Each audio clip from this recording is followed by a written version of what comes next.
E eu acredito que esse perfil de produtor rural no Brasil vai aumentar muito, em função do quê? Em função da dor, né? Quando você não aprende no amor, você vai aprender na dor, né? Sim. Em Santos eu tenho a Bolsa do Café. Sim. E o pessoal movimentava muito isso e as bolsas surgiram por conta Sim. de comercialização de commodities, né? Sim.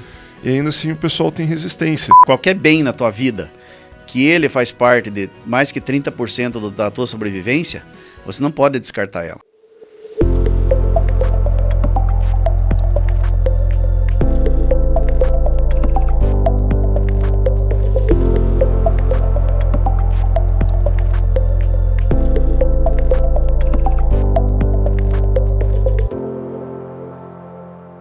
Estamos no ar novamente com Conexões VIP vindo no interior do Paraná. E hoje eu venho trazer uma pessoa aqui da cidade mesmo, pontagrossense raiz, né?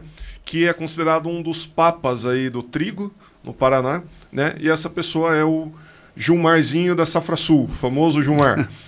Quero agradecer antes os nossos patrocinadores, a Adquire Imóveis, a Invest Smart, Jardino Monte de Merano e a Casa Cine. Gilmar, seja muito bem-vindo, né? Conta um pouquinho pra gente aqui da tua história. Você, apesar de trabalhar hoje com a parte agrícola, a tua formação é como economista, né? Conta um pouquinho da tua jornada. Sim, primeiro obrigado pelo convite, Mário. Vamos ver se a gente consegue somar um pouco com o pessoal daqui, né? Embora hoje esses vídeos, essas coisas a nível nacional, né? Mas a gente grava, a gente faz aqui em Ponta Grossa e a nossa sede é em Ponta Grossa. Bem, eu venho da área agrícola de sempre, né? Eu fiz economia às vezes até brinco que por um acidente de percurso, porque eu já trabalhava, né? Não consegui fazer agronomia, eu passei no primeiro vestibular de agronomia de Ponta Grossa, foi em 83. E aí eu entrei efetivamente na faculdade em 90 para fazer o curso de agronomia, né? Meu RA é 90, o RA que eu me formei em economia. Depois fiz algumas especializações e tal, sempre na área do agro, né? Para trabalhar. Trabalhei por 10 anos na Iberá Sementes nesse período, até eu me formar. Depois tive uma pequena passagem na Autolatina, na Autonacional em Ponta Grossa, depois na Autolatina em São Paulo e tal, com carros, mas foi um período de 3 anos e meio ali. Foi como experiência fantástica, porque trabalhar com alemão um povo muito organizado, né, na questão de trabalhar. E depois montei a Safra Sul, né? A Safra Sul fez 30 anos esse ano já. Então a gente já trabalhou desde o tempo que a gente não tinha internet, né, que os contratos eram via telex, depois fax, né, e não existia sistema, nada. Então nós tínhamos que ter vários escritórios no Brasil, né, nós tivemos escritórios espalhados no Brasil inteiro, parceiros, funcionários da empresa e tal, que depois acabaram tendo suas próprias corretoras, acabaram comprando escritórios, porque com a internet, depois dos anos 2000 ali, a gente conseguiu concentrar em Ponta Grossa e ter o contato dessa turma fora, né. Legal. E hoje a empresa atende, né? A gente tem a única corretora de grãos que tem ISO 9000 em segurança alimentar, porque a gente faz assessoria na compra, na originação de grãos de várias grandes fábricas do Brasil, né? De fábrica de alimento. Então a gente faz do produtor até a fábrica. Então você tem que ter esse controle de qualidade e tal. E a gente faz isso via parcerias, via algumas empresas que originam pra gente. Então, estamos aí, né? E a origem da empresa é Ponta Grossa. Eu brinco que o endereço de correspondência da Safra Sul é Ponta Grossa. Embora a gente fique muito pouco tempo aqui em Ponta Grossa, né? Foi difícil, umas 3 vezes tentando pra gente gravar isso aqui, né? Pois é. Gilmar, o nosso podcast, ele traz alguns conceitos de gestão, né? Pensando mais em nível de CEO e algumas coisas que vão em conceitos mais financeiros, como o que um diretor financeiro atua. Quando eu converso com os gestores, boa parte das conversas elas vão em nível de equipe, vão em nível de expansão, só que sempre eu tenho, né, a parte financeira como o coração que está pulsando. Se o financeiro não estiver andando, né, o resto da empresa não tem salário para equipe e tudo mais. E hoje, com todos os movimentos que tiveram de dólar, de soja, etc., nós temos aí talvez até não seja a melhor forma de falar, mas quase um castelo de cartas. Tem muita gente preocupada de como que podem vir os preços agora, né? E eu ia pedir para você explicar o quão importante é esse tipo de gestão, né? Esse tipo de acompanhamento mais no detalhe da parte financeira, dos custos que eu tenho na operação, para com que eu consiga ter melhores resultados e certa previsibilidade. Nós temos assim, como nossa empresa já está bem madura, nós temos vários exemplos de gestão na parte do agro, né? Então, desde aquele vô ainda que toca a fazenda da moda antiga lá, só vende à vista, só compra produto à vista, do tamanho dele, não expandiu, né? E a gente tem já a ponta da gestão hoje, que são os netos gerindo as fazendas, né? Por que a gente não fala o filho gerindo a fazenda? Porque o neto, ele saiu estudar fora. Às vezes o vô tocou a fazenda, né? O pai saiu da área, foi trabalhar ou casou com alguma pessoa de outra área e tal, acabou saindo da área. O filho voltou, acabou fazendo agronomia, veterinária, etc. E acabou esse neto ficando com a gestão da fazenda. Essas pessoas hoje estão muito inseridas no negócio. Então eles têm a fazenda, eles usam muito o trabalho da gente, de empresas como a Safrasul. Que o que é o nosso trabalho? É justamente essa orientação, os heads, as travas de preço que eles têm que fazer, né? Então, você muitas vezes, a pessoa que não está muito ligada na gestão, ela olha o preço da soja, né? Ela não olha o negócio dele, né? Porque o preço da soja, ele influencia o quê? Influencia o mercado da cidade, loja de roupa, etc. Mas o negócio, fazenda, o preço da soja está ligado, tem que olhar para o custo de produção, né? Nós tivemos preço de soja, vou dar um exemplo, de R$200 a saca na fazenda, né? E um péssimo negócio para a fazenda. Por quê? Porque o custo de produção estava altíssimo. Então você anda numa corda bamba muito perigosa, ou num fio de navalha. Qualquer erro teu é fatal. Porque o teu custo está muito alto e você está vendendo no preço alto. Então, se você errar o momento de venda, ou comprar mal, né? Ou comprar uma máquina naquele momento, né? Que tá o preço da soja alto, então você compra uma máquina no preço muito caro, comprar uma caminhonete, qualquer investimento que você faça, está tudo linkado naquela soja. E aquele preço, ele apareceu da onde? De uma guerra.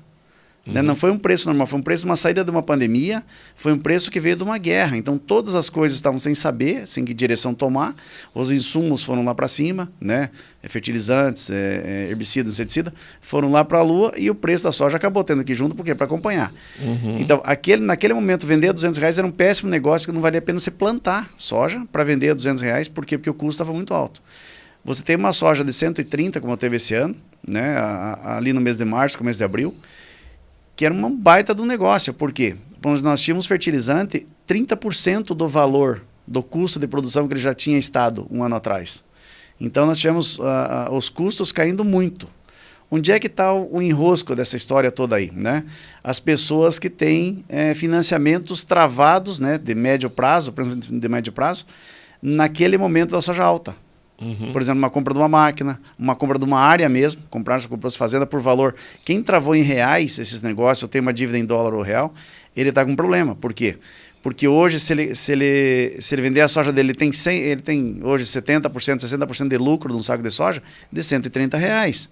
Então, quer dizer, é um mau negócio ter 50% de lucro? Não, é um baita de um negócio, né? Só que o volume de reais originados do negócio dele não é capaz de sustentar a dívida que ele vem arrastando do momento passado, você entendeu? Sim. Por isso que as pessoas estão reclamando e tal. Mas como negócio agrícola, hoje você entrar no negócio agrícola, comprar uma fazenda pelo preço que ela está hoje, né?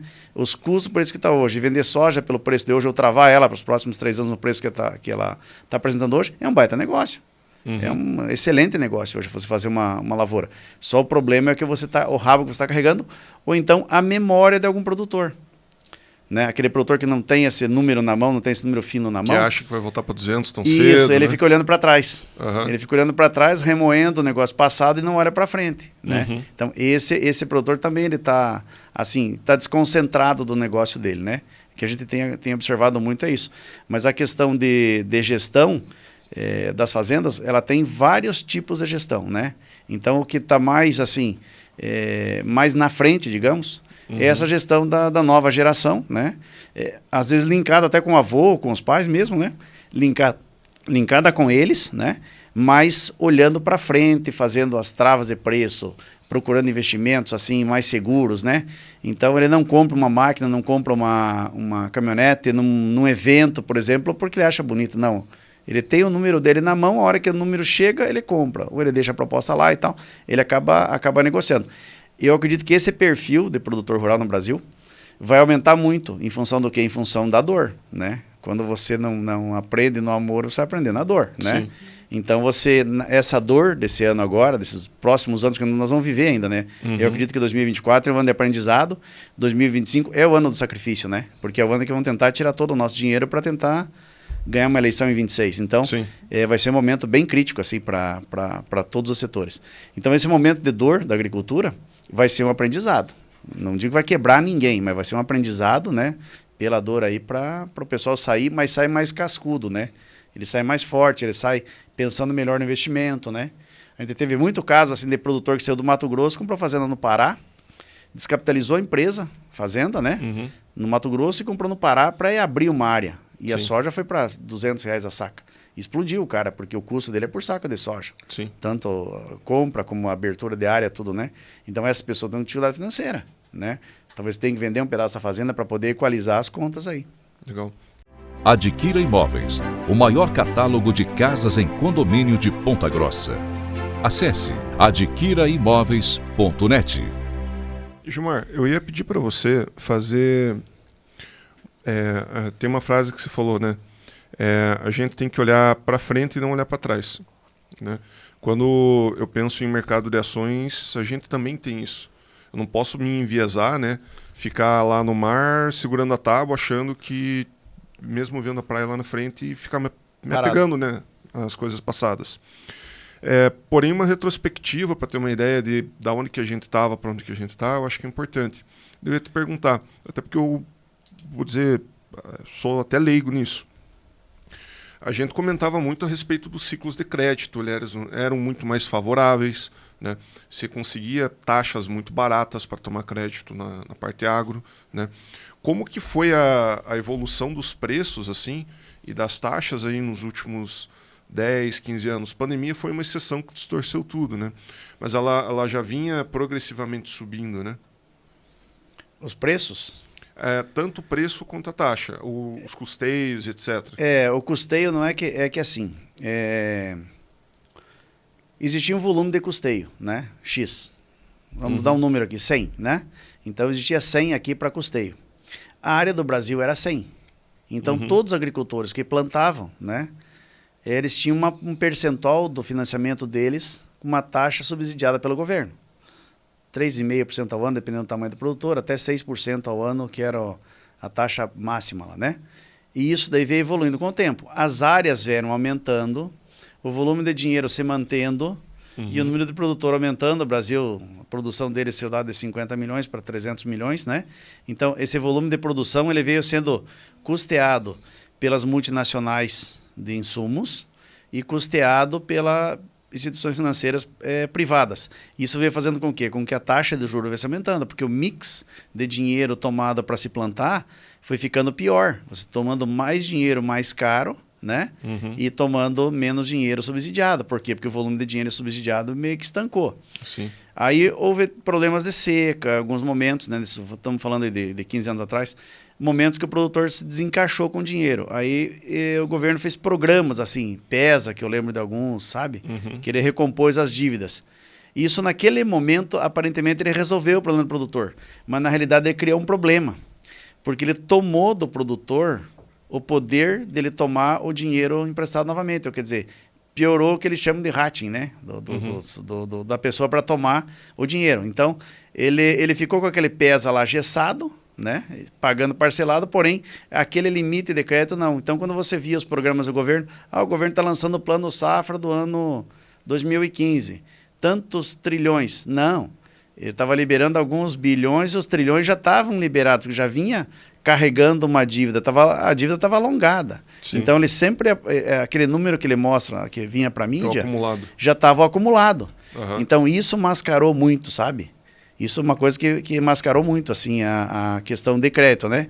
E os preços vieram, eles... para você ter uma noção, milho, se não me falha a memória, ficaram 6 anos, milho a R$25, né? Uma saca de milho. Então, assim, alguns produtos eles ficaram muito tempo estáveis, né? Quando o mercado começou a movimentar, o Brasil começou a passar a ser o pai de muitos produtos, né? Laranja, soja, algodão, né? A gente começou a liderar esses produtos, carne bovina, né? Então a gente começou a liderar isso, a gente começou a fazer preço, né? O Brasil começou a ter uma condição melhor de negociar preços. Então isso fez com que a margem do produtor melhorasse e as áreas expandissem de uma forma que todo mundo acompanhou aí, né? Não tem onde não tem a soja hoje, enfim, confinamentos enormes, né? O Paraná virou um viveiro de aves aqui no oeste, virou um aquário de peixes aí, né? Então por que isso? Porque o Brasil passou a liderar na proteína animal, proteína vegetal, né? Algodão, suco de laranja, quer dizer, ele passou a ser muito importante no mundo. A gente entrou num trilho assim, que a gente tinha o principal arma do mundo, que é o alimento, né? Uhum. A gente, nesse momento agora, né, nesses últimos ano e meio aí, a gente está meio fora do trilho, digamos assim. Nosso trem está meio sem gasolina, está meio sem saber como é que anda. Por quê? Porque a gente teve esse bloqueio da parte política, né? A parte política veio, bloqueou e tentou desfazer isso que o Brasil tinha construído para seguir em frente. Então, tentou destruir isso. A gente não sabe até quando vai isso, porque quando o mundo depende de você, né? Você pode até achar que você manda, né? Por algum momento você pode até achar que manda, né? Mas na realidade você faz parte de um todo. Sim. Então ou você se adequou ou você sai do jogo, né? Não tem como você fazer isso. Eu tô curioso, assim, quero viver mais uns 10 anos para ver como é que isso vai se encaixar, né? Uhum. Assim, porque a gente entrou num trilho, numa rota legal e tal, o mundo depende do Brasil, o Brasil troca isso, troca aquilo, ele dá carta aqui, ele participa disso, participa daquilo, das reuniões mundiais. Veio um determinado momento, cortou isso, né? Nosso mundo não é mais esse, nosso mundo é esse aqui agora do lado, né? Uhum. E a gente está observando, nós somos, né? Vamos falar em data, nós estamos em junho, né? Na metade do mês de junho, nós estamos acompanhando o desmoronamento dessa montanha que o Brasil resolveu trepar nela, né? Abandonou o mundo que ele estava, correu para essa montanha está desbrugando no mundo. A gente acompanhou as eleições nos outros países aí, essa montanha está caindo, então, ou seja, não vamos ficar sozinhos. E a gente sozinho não consegue carregar as pessoas que carregaram esse Brasil para essa montanha. Então, a parte do agro é totalmente vinculada a isso, né? Uhum. Eu acredito assim, quando você tem qualquer bem na tua vida, que ele faz parte de mais que 30% da tua sobrevivência, você não pode descartar ela, né? E o Brasil tentou, por algum momento, descartar esses 33%, 35% do PIB. Dizer assim, não tem importância para o Brasil. Não, o Brasil é dependente do agro, né? E o mundo é dependente do alimento brasileiro.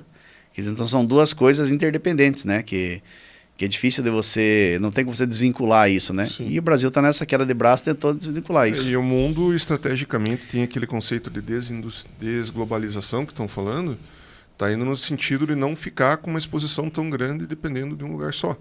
Exatamente. Né? Então, eu até vi uma matéria, eu acho que a China voltou a comprar carne da Austrália agora.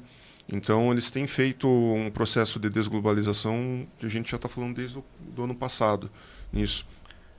E, Gilmar, pensando um pouco nesse viés, né, eu sinto, pelo meu mercado, e acredito que tem no agro também, uma angústia muito grande. Que é aquela ansiedade de você não saber o que você faz. Às vezes tem os mecanismos para fazer as coisas. Você não sabe o que faz porque do Brasil, eu tenho dúvida do Brasil. Nos Estados Unidos, eu tenho dúvida dos Estados Unidos, seja por conta das eleições, seja por conta de como está o endividamento de lá. Esse mesmo mal-estar, ele tem hoje no agro? Tem no agro. Nós tivemos, assim, existem as revendas em insumos agrícolas, né? Uhum. Houve uma concentração. Alguns fundos vieram, né? Quando o governo de direita entrou e equalizou, né? Equalizou o país. O que esses fundos fizeram? Eles adquiriram essas revendas, individuais ou grupos de revendas e tal. Por quê? Porque eles achavam que o Brasil ia, né, ser punjante e tal, e eles tinham interesse em fazer as trocas, a gente chama de barter no nosso mercado, desses insumos por grãos para exportar para os países de origem deles, desses fundos, né? Então, as empresas compraram várias, alguns grupos compraram várias revendas aí, né? E qual é a sinalização? Por isso que eu posso te falar assim, isso está desmoronando. Essa insegurança, né? Essa angústia, como você colocou bem aí, uma agonia, assim. Então, o pessoal não sabe para onde que vai, né? Eles não entendiam do agro. Eles entraram no momento que o negócio estava tudo organizado. Uhum. O negócio desorganizou. Eles nunca lidaram com isso desorganizados. Então, o que a gente percebe? Um retrocesso no agro, pelo menos na venda de insumos. O que vai acontecer, pelo menos do meu ponto de vista, ainda nos próximos 2 anos?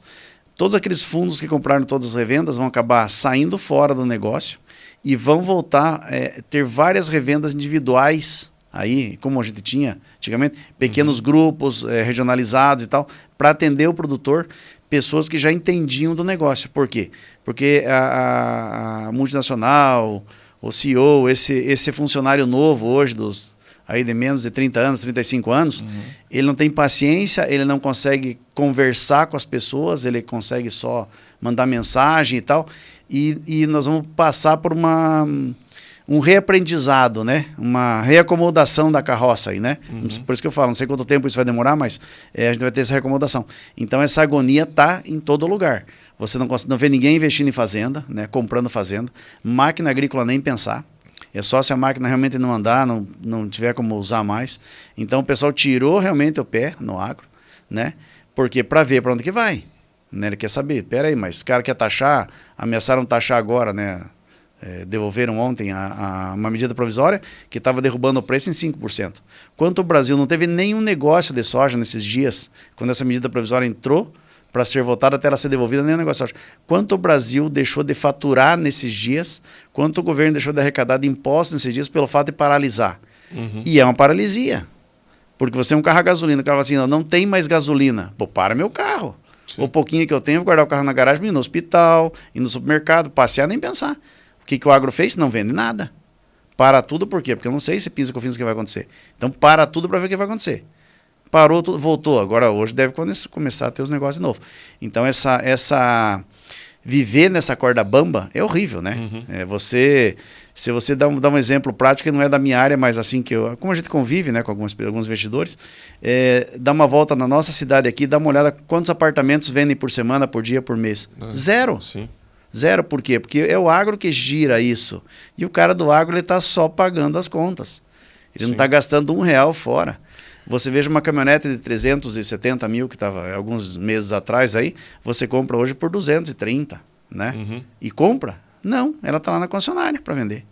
Né? Uma ou outra todo você acaba... Esse medo que fica generalizado, você não toma atitude. Não toma atitude, você não vai, o cara não vai lá, negociação com você, ele até está estudando a ação, mas é o dinheirinho dele que está lá, fica parado onde está, ele não faz movimento com aquilo lá. Vou te dizer melhor, hoje a gente está com preços muito baixos, a bolsa caiu já forte agora, tudo caiu. Né? Eu já vou comentar um pouco do mercado físico, que eu acho que interfere bastante nessa questão, mas apesar de ver oportunidade, você fica com aquele medo de não sei se vai dar certo, tá barato, mas não sei se vai. Eu tenho conta para pagar, o que eu priorizo. Né? Exatamente. Eu puxo uma analogia também para 2016, foi a época do governo Dilma. Eu lembro que tinha essa mesma sensação, estava tendo petrolão e tudo mais, né? Tinha todo esse mal-estar novamente. Quando desembaralhou, organizou a carroça, como você falou, a gente teve um movimento de aceleração.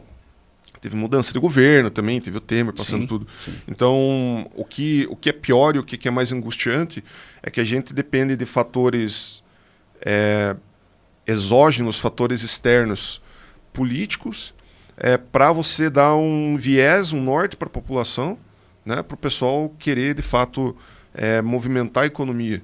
Né? Você deixa de fazer compras por isso, enfim. Você fica com medo, né, Mário? Porque quando você vê uma Constituição sendo rasgada, às vezes por uma ou duas pessoas, né? E um país depende disso, né? O Brasil é um continente, né? Segurança jurídica. Depende disso, segurança total jurídica. Pô, eu vou investir nesse negócio, cara. Olha aí o que aconteceu, olha o que o cara fez ali, olha, né? Soltou aqui um contraventor, um contrabandista aqui, tá preso uma dona de casa lá porque estava andando no jardim em Brasília em janeiro. Quer dizer, assim, quando você vê esses fatos acontecendo reais, né, na nossa cara aqui, o cara, como é que eu vou contratar mais 50 funcionários, abrir uma empresa nova? O cara fica com medo, né? O que pode acontecer comigo? Amanhã vão mandar da minha empresa funcionário. Quer dizer, não é que isso vai acontecer, mas essa insegurança é total. Você fala assim, olha, essa ação aqui já teve 50, hoje ela está 5, está na hora de comprar. O cara fala assim, puta, mas será que eu vou comprar ação? Vou ficar com esse dinheiro aqui porque eu não sei o que vai acontecer amanhã, né? E essa evasão de dinheiro do Brasil, não sei na área de vocês, mas no agro é fenomenal. É por isso também. O que tem de dinheiro fora, né? De agricultores capitalizados que não compraram fazenda e que botaram esse dinheiro lá fora para ver o que vai acontecer, para ver para que lado que eles vão, não é nenhum nem 10, né? São muitos agricultores. É o bote salva-vidas, mas assim, a gente vê esse movimento também pelo seguinte, toda a perspectiva estava de juros caindo, né? E juro americano está se mantendo, a Europa está com uma modificação, mas está muito mais interessante eu ter dólar mais 5, né, do que eu ter 10% em reais. Pois é. Então, isso é um fenômeno que tem tirado dinheiro. E uma outra coisa que a gente tem movimentado, eu acompanho muito minério, né? Então, ouro e prata eu já estava estudando já tinha um tempo, E daí fiz uma entrada justamente em dezembro. E, poxa, o negócio rompeu tendências assim de anos de estagnação ou de queda, como estava no cenário da prata. E nessa transição que tem, nessas inseguranças que existem de políticas monetárias, fiscais, etc., né, o mercado físico ele se valoriza muito. Por isso que a China também está comprando muito ouro. Sim. E daí, devolvendo a pergunta para você, soja, trigo e etc., comida é físico. Como que você vê aí, né? Essa é a pergunta que vai ser o título do podcast, qual que é o preço que vai chegar a soja? Né? Não, brincadeira. Mas assim, como que você vê essa questão de oferta e demanda dos produtos agrícolas mesmo? Está muito ajustado. Né? Essa é uma preocupação que não é nem uma coisa da Safra Sul, é uma coisa do Gilmar particular. Né? A minha área de especialização é no trigo, no agro. Né? A gente está com o estoque bem ajustado em termos mundiais, né? A gente está com um problema sério na Europa. O que você quer dizer com ajustado? Está muito equilibrado, não tem sobra de estoque. Tá. A gente já vem com esses estoques já há alguns anos. Esse ano era um ano que a gente tinha uma expectativa de crescer esses estoques aí em 8, 10 milhões de toneladas ao redor do mundo. Né? Então, não vamos ter isso. Né? Nós tivemos problemas climáticos na Rússia agora, no começo desse ano, que é o hemisfério norte, é 95% do trigo do mundo. Né? E agora na Europa está chovendo muito, então ele deve fechar esse ano aí com estoque praticamente equilibrado, zerado, né? Não vai ter sobras de estoques, né? Isso é muito ruim do ponto de vista Gilmar, Mário, né? Que vão no supermercado comprar os produtos, porque esse produto deve ser valorizado no mundo, né? Na soja, da mesma forma, a gente está com uma expectativa grande de um plantio. Estamos dependendo de um plantio de soja nos Estados Unidos, de tudo certinho esse ano para quê? Para que esses preços se mantenham aí na casa de 12, o bushel e tal, né? Para ficar a coisa mais equilibrada em termos de preço. Agora não... Já tem notícia ruim de clima para os próximos dias nos Estados Unidos, né? Com a soja implantada aí, depois do plantio, a gente deve ter uma falta de chuva lá pela previsão nos principais estados lá. Então a gente está ao redor do mundo realmente bem apertado. E os países, né, tradicionais, o que eles fazem? Como você falou, eles guardam o físico. E o físico na China, na Índia, nesse país é o alimento, né? Eles se estocam realmente, guardam lá, não vendem nada, né, mesmo que tenham excedentes. Eles não vendem porque é o cavalo de batalha deles lá, né? Então a gente tem assim, esse ano no Brasil aí, nós estamos com milho hoje, né, na casa de R$60, né? A expectativa do milho é subir, infelizmente, para os frangueiros, para quem usa milho para consumo. Por quê? Porque nossa colheita não vai ser o esperado, né? Ela vai colher menos do que esperava e a gente está com um compromisso de exportação meio complicado aí, sabe? A gente tem um compromisso de exportação grande. Se a gente conseguir remanejar essa exportação para algum outro país, algum outro destino, embarcar em outro país, aí tudo bem. Aqui internamente fica mais equilibrado, esses preços vão ter grandes variações. Mas ele assim, a gente está num fio de navalha. Ah, vou comprar meu estoque, vou abastecer meu confinamento porque o milho está barato. Ele não está barato, ele já está caro. Ele pode ficar mais caro, mas ele pode. Né? Se ele não ficar, a carne está barata. Né? Então você está nessa dança, assim, sabe? Sim. Não é uma coisa fácil. A gente tem uma conta, né, de padaria, de avô, assim, que é assim, né? Um saco de milho, 2 sacos de milho é um saco de soja, né? Então R$120 daria um saco de soja. A soja está 130. 2 sacos de soja é uma arroba de boi, né? Então seriam 260 uma arroba de boi. Tá tudo descolado. Você pode ver aqui como é que você ajusta. O que eu vendo hoje, né? O que eu não vendo eu sei, boi. Mas tem jeito de segurar o boi? Então tá muito barato o boi. Tá na casa de 200 absurdo, arroba. né? Tá R$60, né? Então ele tá 30% abaixo do que seria o natural de um preço de arroba, certo? Esse 30% o pecuarista está perdendo, por quê? Porque ele não tem como segurar o boi. Então a pessoa senta na minha frente e fala assim, Gilmar, olha, eu ganhei na Mega Sena, isso é um dos ponta-grossenses, tal. O que eu compro? Compra bezerro, meu filho.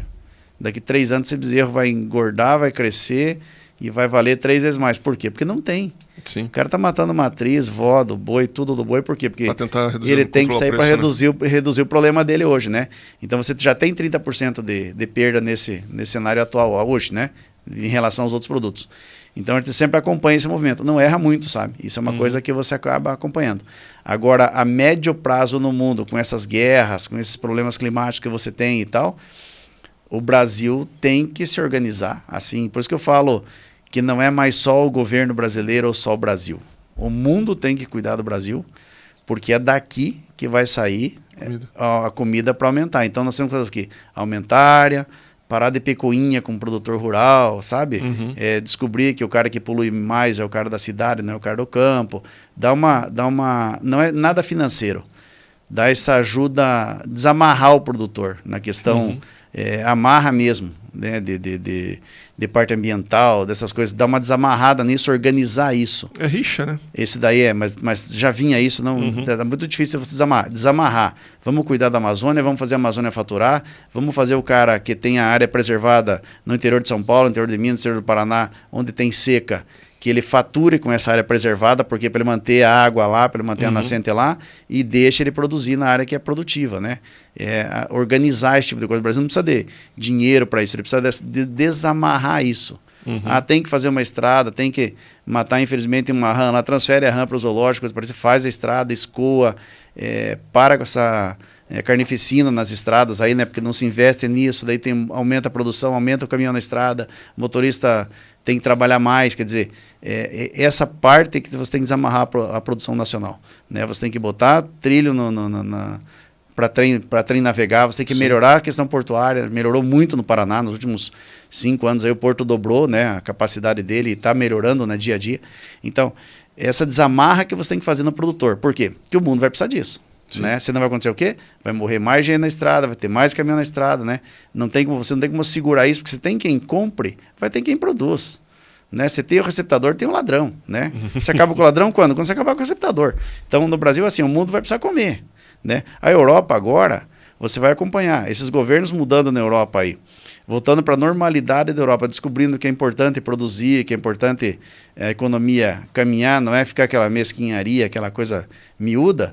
A Europa vai precisar comer, os caras vão descobrir que melhorou lá, que tem peixe melhor, que tem carne melhor, não sei o quê. Porque você anda na Europa hoje, você vai passar na Europa hoje, chega em Paris, pô, tem muita cidade no Brasil mais bonita que Paris hoje, né? Por quê? Porque está uma bagunça a cidade, né? Por quê? Por desgoverno, né? O próprio Rio Grande do Sul, agora que esse problema que teve, apareceram desgovernos de 20 anos, né? Coisas que aconteceram agora que estava lá por um desgoverno de 20 anos. Então, esse desgoverno ele fica enraizado, né? Então, agora a Europa deve entrar numa rota. A Europa é o nosso principal cliente, até aparecer a China na nossa vida, né? Hoje é a China, a nossa principal cliente. A Europa já foi nosso principal cliente, né? Eles pagam mais caro para ter um produto produzido no Paraná, para ter em São Paulo e tal. Eu acho que isso vai acabar. Eles vão dizer assim, não, eu quero soja, eu quero frango. Se ele foi produzido no galinheiro do Mário, do Gilmar, não, eu quero frango. Eu quero o custo que o cara tem que comer, tem que melhorar o padrão de vida aqui. A nossa economia tem que girar aqui, né? E então, a Europa voltando para esse cenário, é mais um cliente que vem atrás do Brasil, né? É mais um cara para o Brasil atender lá, né? Então, eu vejo assim que a gente tem que desamarrar o produtor, essas dificuldades que você tem, que não são aparentes, né? Que só quem vive sabe, né? Mas é uma coisa que não está no mercado, digamos, mas atrapalha muito. Sim. Olha, hoje para você vender uma soja produzida em Ventania, você precisa de 3 laudos. Só do laudo do IAT, porque você está produzindo na escarpa devoniana, precisa mostrar que a soja não é transgênica, que é transgênica. Você tem que, sabe, provar um monte de coisa que está fora da produção. Sim. Que não é você ter a fazenda, botar fertilizante, a semente, cuidar da lavoura e colher e vender. Não, fora isso, você tem que ter uma equipe para você regular, para você se organizar, sabe? Então, esse tipo de amarra que você tem que facilitar o produtor. Não digo que você tem que negligenciar, não. Tem que cuidar, proteger a natureza, tudo, mas ninguém protege mais a natureza que o produtor rural. Sim. Né? É o ser que mais protege a natureza. Então, você tem que regular ele e deixar ele trabalhar tranquilo. Legal. E, Gilmar, a gente falou muito aqui de oferta e demanda, e, no fim das contas, para eu conseguir ter saúde na operação, eu tenho que fazer boas compras e boas vendas. Sim. Né? E quando eu estou falando de venda, eu estou falando que eu vou vender o que eu plantei. E quando eu estou falando de compra, eu estou falando de insumo, eu estou falando, às vezes, de área, eu estou falando de maquinária e tudo mais. Né? O que você pode comentar a respeito assim, de melhores momentos ou melhores práticas para eu comprar melhor ou para eu vender melhor? E depois disso, vamos puxar para o hedge. É um negócio que é até estranho você falar, né? Nem sempre quando você vende a soja mais cara, você está fazendo o melhor negócio, né? Sim. Quando você tem que olhar o melhor negócio quando você está tendo maior rentabilidade. Ou seja, por que eu estou vendendo essa soja? É para pagar uma dívida. Sim, ótimo. Preço mais alto que eu puder vender e tal. Por que eu estou vendendo essa soja? Porque eu quero fazer a próxima safra. Então não é a hora que a soja está mais alta, é a hora que o insumo está mais barato, a relação de troca insumo-soja está melhor. né? A gente vendeu... Tem um nome para esse fator? Ah, Existe um índice ah, para isso? não tem um índice, mas o produtor, cada produtor tem sua conta. Tem o cara que arrenda a fazenda, tem a fazenda dele, tem o cara que bota o arrendamento no custo dele. Assim, nós tivemos um momento esse ano, em março, que estava custando 57 sacos de soja, 57 sacos de soja, o custo operacional de uma lavoura de soja. Excelente. O produtor aqui colhe 180 sacos. Então, aquele era um momento que você não podia olhar para o preço da soja. Está 120, 110, 130 ou 200. Não. Faz e adquire o insumo. Não fica com o dinheiro na mão. Você vai lá, pá, e pega o insumo aqui e já fica com aquela lavoura dele, ou parte da lavoura para frente já fixada. Né? Já está com aquele custo já amarrado. Ah, tá, mas eu vou especular com essa soja para frente. Especula com o saldo da soja. Né? A parte de trava de preço, a gente já faz isso. Né? Então, os produtores agora estão vendendo safra 2025, para entregar 25 e, enfim, fazer as contas deles lá. O que eles querem? Eles querem R$140. Por quê? Não sabe por quê. Será que R$140 lá, a hora que chegar esse preço no 40 lá, está melhor do que o 125, 128, 130 que está hoje? Tem que ver o custo, o que ele vai fazer com esse 140 lá e o que ele faz com o 130 hoje. De repente ele compra mais lá, KCL, por exemplo, que é um fertilizante que está mais barato dos últimos 15 anos. Será que não é hora de você comprar KCL para várias temporadas, até se fosse possível, né? Deixa eu te interromper. O ciclo financeiro, tem o ciclo operacional e o ciclo financeiro. Sim. Qual que é o prazo total? Porque você está falando que eu estou em 2024, eles estão vendendo para 2025. Você está pensando em 6, 9, 12 meses. 12 meses. Né? O ciclo operacional são 12 meses. Quando ele está colhendo a soja desse ano, ele já está olhando para a soja do ano que vem.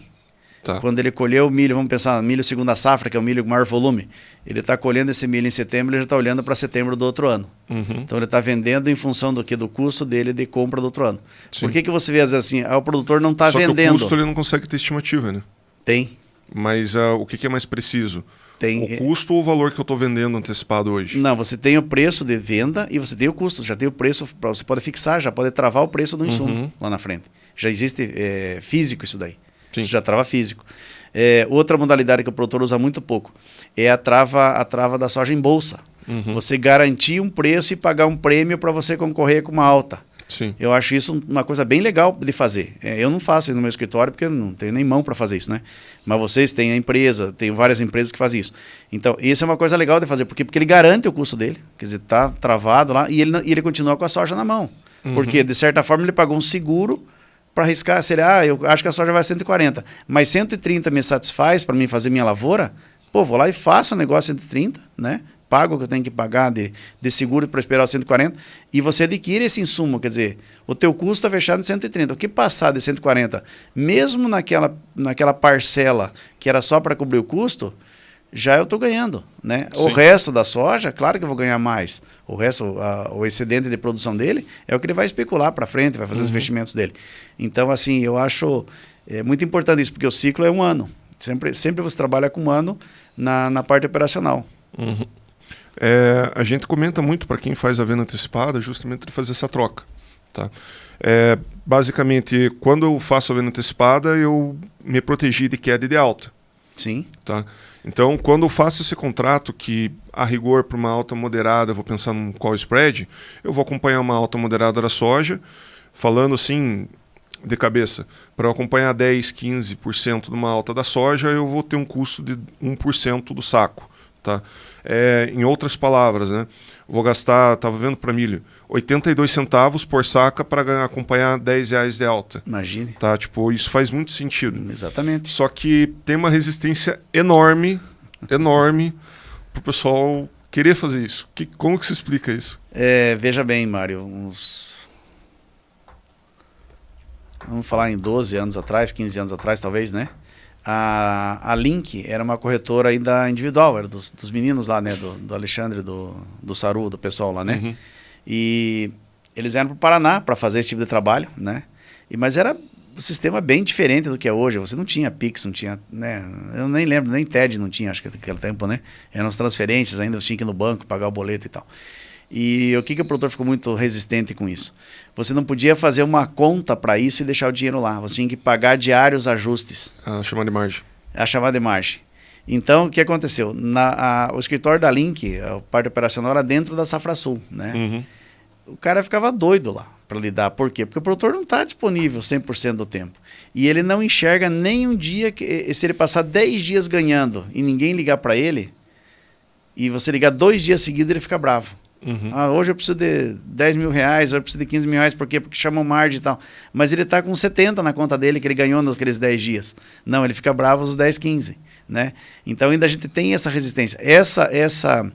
Essa turma nova da agricultura hoje, você consegue passar para eles isso. Né? Ainda você consegue mostrar, mas assim, o pessoal que já planta, que faz as trocas dele direta na revenda, às vezes, né?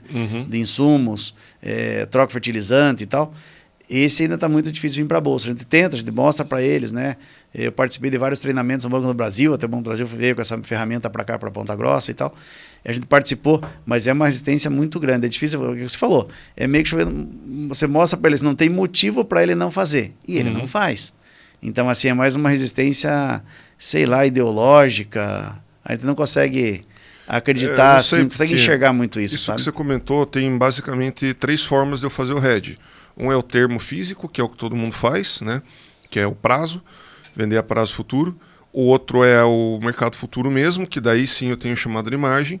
E se eu trabalho com opções, é igual um contrato de seguro. É um contrato de seguro de preço. Eu paguei aquilo lá, aquele é meu risco, não tem chamada. Sim. Mas mesmo explicando isso... Não, pois é, mas é que ficou essa luzinha da chamada, né? E isso ficou lá atrás. É uma coisa que sempre ficou. Né? As áreas aqui na nossa região, né? Quase que do Paraná todo, mas aqui na nossa região é mais forte.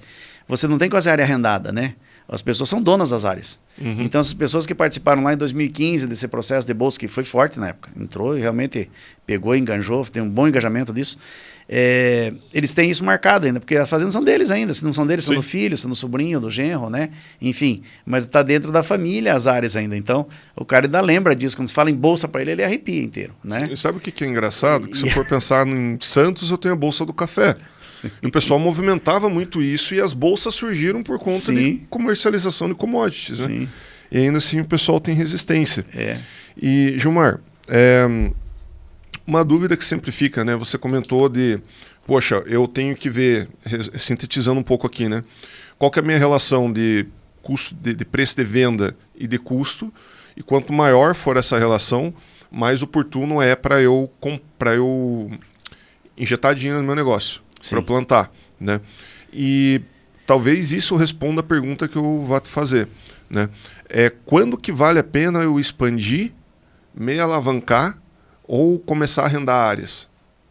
Ou tomar crédito? Quando eu tenho essa relação melhor nesse ciclo? Exatamente, quando você tem relação melhor. Para esse ciclo. Exatamente. E o que aconteceu? O que nós vimos? As pessoas arrendaram sem fazer essa conta, né? Olharam só para o preço de venda. O milho estava 30, foi para 100, né? O milho teve 100 reais a saca. A soja foi para 200 reais a saca, a arroba do boi foi para 380, então vou arrendar a área. Ele não fez a conta do custo, não sabia quanto isso custava, né? Ele foi lá e prometeu, né? Tem contratos de arrendamento aí de 60 sacos, né? Até mais por alqueire, né? Hoje, você sabe, isso mal sobra de margem, né? Uma lavoura bem feita sobra 60 sacos. Então, como é que esse cara vai pagar o arrendamento hoje? Então, o dono da fazenda fica bravo porque o Gilmar está falando que não é bravo. Existem coisas factíveis, né? Coisas não factíveis. E a pessoa arrendou naquela emoção, né? O preço é grande, fez a continha lá e tal. 200 vai virar 300, né? Isso, se imagina lá 5% de 200 reais é um monte de dinheiro em um monte de saco, né? E esse não é verdade, né? Esse 5% permanece e o preço veio para a realidade. Então, assim, o momento de investir é o momento que você tem gordura de margem. É o que acontece nas expansões aí. Você vê, citando nomes, né? A SLC, né? O Schneider, né? Expandiu quando? Expandiu nesses momentos. Aqui na nossa região, o pessoal que era do Mercadorama, dos Demeterco aí, né? Expandiram muito a área do agro, em cima do quê? Em cima desses movimentos, eles são investidores em várias áreas, né? Vieram forte para a floresta, para a área, né? Para o agro em geral aí, né? Em cima do quê? Em cima de conta mesmo. Esse é o momento de fazer e tal. O preço da terra está assim. Hoje é um ótimo momento para se comprar fazenda. Por que não se compra? Pela insegurança jurídica do Brasil. Ponto. Sim.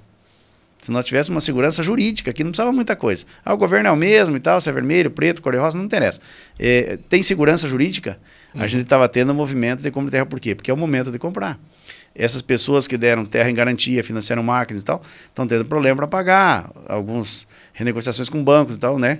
Então acaba vindo pedaços de fazenda para alguma instituição financeira e essas áreas são para vender. Então, era o momento do cara investir. A gente tem vários clientes estudando, olhando e vendo e tal, fazendo conta com o dinheiro guardado lá fora. O dinheiro está lá guardadinho, poderia chegar e comprar, não compra agora. Vai deixar, vai ficar quietinho, vai, né? Para você ter uma noção assim de negócio real aqui na nossa região, a Klabin comprou várias áreas aí há 2 anos atrás, 3 anos atrás, de florestas, comprou algumas áreas imensas de florestas aqui na nossa região, que hoje ela compraria aí por metade do valor, 60% do valor, né? Mas era esperar até agora? Não, o momento dela era aquele. Por quê? Porque a celulose estava, com certeza, fez tudo redeado. Então, quem olha assim, foi um mau negócio? Não. Naquele momento foi um ótimo negócio. Por quê? Porque ela fez. Mas hoje você consegue vender essa área pela metade do valor? Não consegue. Não tem tomador. Por quê? Porque o negócio está ruim e é sem segurança. O cara olha assim, pô, mas eu estou entrando no negócio aqui que o túnel está com a luz apagada. Será que é verdade que tem saída do outro lado? Não sei se tem saída. Espera acender a luz, daí eu vou ver o que eu faço. Mas enquanto eu não acender a luz, ele não caminha, né? Sim. E daí você fica tomando esses sustos, assim, né? Esses negócios, tipo esse negócio da PIS e COFINS, né? Essas coisas assim, você... Hoje, assim, parece que... às vezes as pessoas, né? Mal intencionadas, né? De todos os setores, né? Elas esqueceram que tem internet, que tem esse movimento... de instantâneo, né, de notícias, né? Você sai com o teu carro com o IPVA atrasado, você não anda 10 quilômetros, a polícia já sabe que você está atrasado. Então, não tem mais como você esconder as coisas, né? E o Brasil ainda tem, às vezes, algumas coisas que ele faz pensando que nós estamos na era da pedra lascada, né? Então, não é mais assim, né? Hoje todo mundo sabe, né? Não tem como você esconder as coisas, né? Sim. Qual que é o horário que você tem que sair? Era agora, devia estar saindo já, tem que estar lá 11h30. Vou te fazer uma pergunta rapidinho aqui, então. Então, você comentou dessa questão da relação de preço de venda e preço de custo, tá? Como que eu escolho daí o que eu vou plantar? Eu vou plantar trigo agora, eu vou plantar aveia. Qual que é um bom critério para eu fazer essa seleção da cultura? A primeira coisa é conhecer a área, saber a necessidade de rotação de cultura da área. Né? Por mais que o preço do trigo esteja excelente lá, mas ele está com a área comprometida com algum tipo de doença, alguma... necessidade de rotação de cultura, ele vai ter que sacrificar um pouco da área do trigo e fazer aveia na área lá para fazer uma limpeza, né, dessas doenças, desses insos que não podem ir para o trigo nem para a cevada, que eles não são, né, são concorrentes de área, trigo e cevada. Então tem que fazer essa limpeza. Quanto ao milho e a soja, é mercado mesmo, porque você consegue enxergar o mercado um ano para frente. Então, quando você tem a necessidade de rotação, sempre o ideal é 50-50, né? Você plantar. Aqui na região é 25%, de 20% a 30%, mas a rotação com milho, que essa área de milho é a área que vai trigo, que a área fica mais limpa para você trabalhar. Porque isso, na média dos anos, ela deixa mais econômica a fazenda. Você acaba usando menos insumos e o solo fica mais equilibrado, você fazendo essa rotação. Então, você tem menos dano com seca, menos dano com excesso de chuvas. Você acaba administrando melhor o clima fazendo esse sistema de rotação. Então, a primeira coisa é conhecer a área, né? A agricultura de precisão, o pessoal já tem aqui, então já tem essa coisa toda implantada aí. Conhece a área. Conhecendo a área, você vai olhar o mercado. Olha, esse ano eu posso escolher o que plantar. Então, peraí, então vou sentar com o Gilmar, vou sentar com alguém para me ver como é que está o mercado, daí estuda, pega todo o custo de produção de cada coisa e o que preço que eu tenho lá na frente para vender. Mas esse preço para mim está legal já. Então, vou fazer uma trava de uma parte. Daí que eu falo, pode fazer aqui a trava na bolsa e pagar um seguro para garantir uma outra, ou pode ir lá e travar físico mesmo. Quero colher tanto, vou travar e trava e faz aquela parte e vai especular o resto, ou trava tudo. Aí fica a questão do produtor. Mas primeiro ele conhece a área, vê o que ele tem disponibilidade no chão dele, na fazenda dele, depois ele vai para o mercado para olhar o que ele planta. Mas é assim que funciona. Legal. Gilmar, quero agradecer um monte aí a tua participação. Acho que dá para a gente gravar alguns próximos, inclusive, para ficar discutindo, atualizando. Quero agradecer também todos os nossos patrocinadores, a Adquire, InvestSmart, Monte Merano e a Casa Cine e a Maple Bear, né? E vocês querem dar alguma palavra final aí, alguma orientação para os produtores? Não, fala para eles para não desprezarem assim o conhecimento das empresas locais, né? A gente percebe hoje que a gente tem muitos clientes de fora, de Ponta Grossa, né? Eu gostaria de atender 100% dos clientes daqui, né? A gente conhece todo mundo a gente praticamente cresceu junto aqui. Muitos que têm a minha idade, né? A gente começou a trabalhar junto, estudou junto aí. E a gente conversa bastante, às vezes, em eventos e essas coisas, e os negócios eles acabam fazendo fora.